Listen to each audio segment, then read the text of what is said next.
In the fall of 2012, we took a AAA trip to Spain and Portugal. I will pre-apologize for all my mispronunciations in these videos. Chinchon. When you first drive up to this town, you feel like you're entering the set of a spaghetti western, and that's not too far from the truth. Around the World in 80 Days, the main square of the town and most of the population were employed for the filming of a bullfight. The 1987 sci-fi movie The Falling is also set here. Orson Welles came here in 1965 to film several scenes from his movie Chimes at Midnight. He even lived in this small town for a little while. Wes Anderson came here for one of his movies, as well as just some of the Spanish filmmakers. The town is also well known for its liqueurs. A new development occurred in 1845 when all the producers of wine, vinegar, and alcohol in the municipality created a cooperative that became a successful enterprise, winning a diploma of honor and a gold medal in the Exposition Universelle of 1889 and again in 1900. And it became the royal purveyors to the Queen Regent Maria Cristina. Besides the liqueurs, though, this town has a major historic place in Spanish history.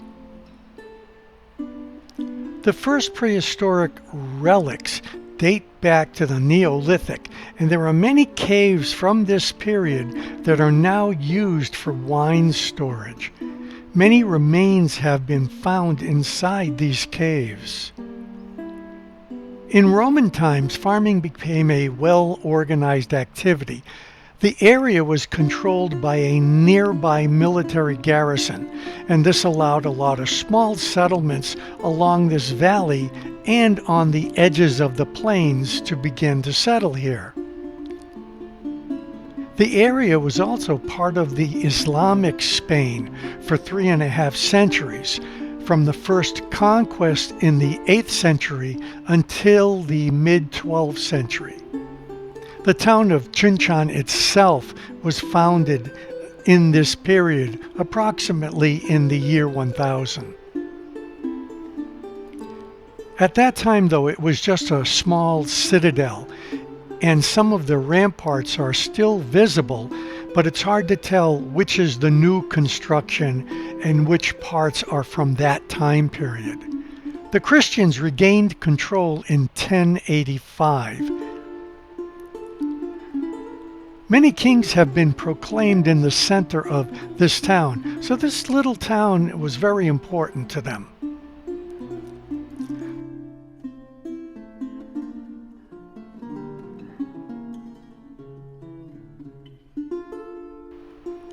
These are loaves of bread, kind of bakery artisans. Early works of Goya are here in this town. This is where Don Quixote met Sancho Panza.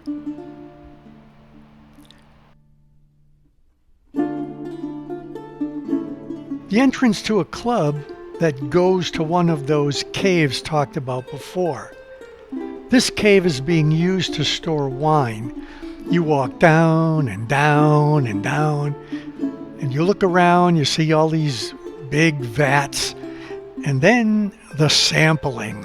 And then you go back upstairs and outside.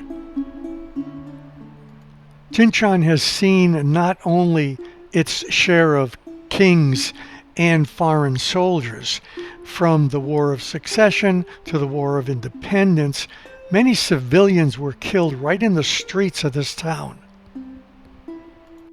The tree that produces quinine and other medicines, which is found in South America, the Chinchona, again with the pronunciation, is named after this town.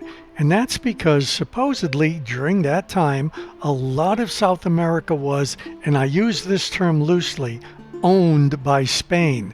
The Countess of Chinchon, wife of the Spanish Viceroy of Peru, had contracted an attack of fever while visiting Peru in 1630.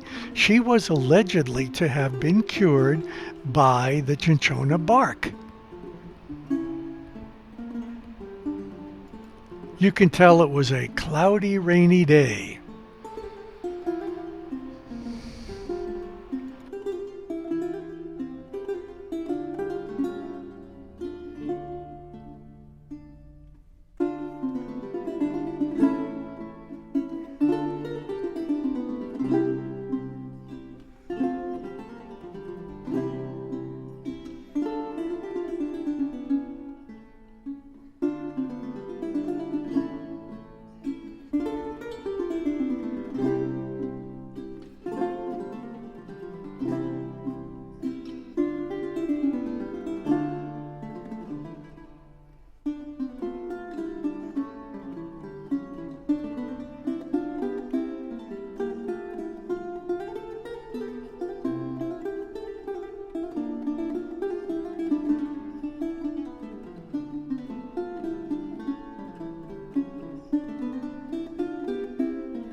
The Church of Our Lady of the Assumption.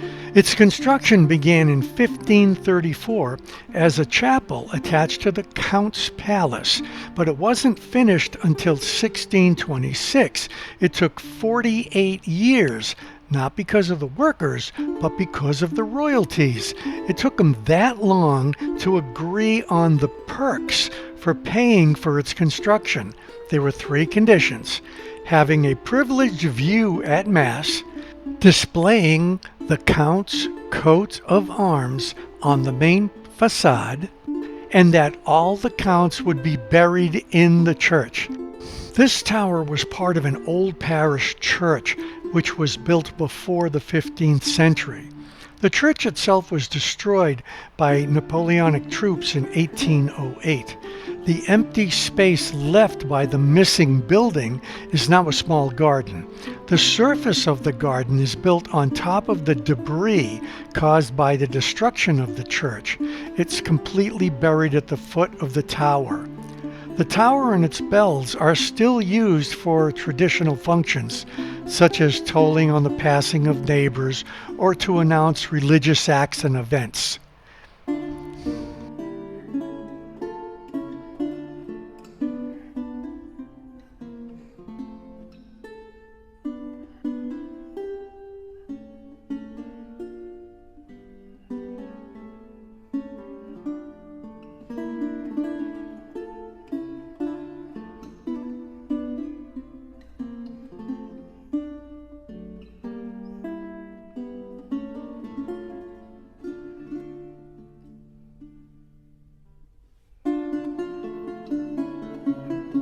Time to say goodbye to the little surprising town of Chinchon and on to our next destination.